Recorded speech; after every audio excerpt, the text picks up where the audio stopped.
દાહોદના ધમરડા railway station નજીક રેલવેનો પાટો તૂટી જતા પેસેન્જર ટ્રેન ચાલકની સમય સૂચકતાથી મોટી દુર્ઘટના ટળી હતી।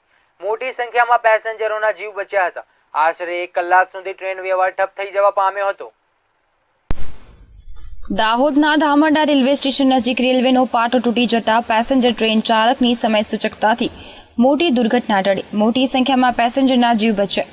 આશરે 1 કલાક સુધી ટ્રેન વ્યવહાર ઠપ થઈ જવા પામ્યો હતો। રતલામથી દાહોદ તરફ આવી રહેલ પેસેન્જર ટ્રેન દાહોદથી આશરે 8 કિલોમીટર દૂર આવેલ ધામરડા સ્ટેશને રોકાયા બાદ દાહોદ જવા ઉપડી હતી અને તરત જ ચાલકને કંઈક ખામી લાગતા તેમને ટ્રેન રોકીને તપાસ કરતા ટ્રેકનો પાટો તૂટી ગયેલો જણાતા તાત્કાલિક દાહોદ સ્ટેશને જાણ કરતા જવાબદાર અધિકારીઓ તેમજ ટેકનિકલ સ્ટાફ ઘટના સ્થળે પહોંચી ટ્રેકની મરામત કરી હતી।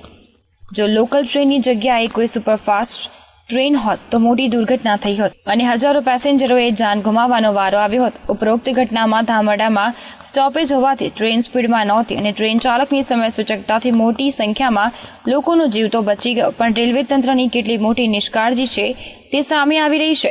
હાલ પાટો તૂટવાનું કારણ જાણી શકાયું નથી। રેલવે તંત્ર પાસેથી મળેલ જાણકારી પ્રમાણે મટીરીયલની ખામી હોઈ શકે, જેની તપાસ માટે મટીરીયલનો સેમ્પલ મુંબઈ ખાતે મોકલી આપવામાં આવ્યો છે, જે રિપોર્ટ આવ્યા પછી જ ખબર પડશે। દીપેશ દોશી સાથે લાઈવ ગુજરાત ન્યૂઝ દાહોદ।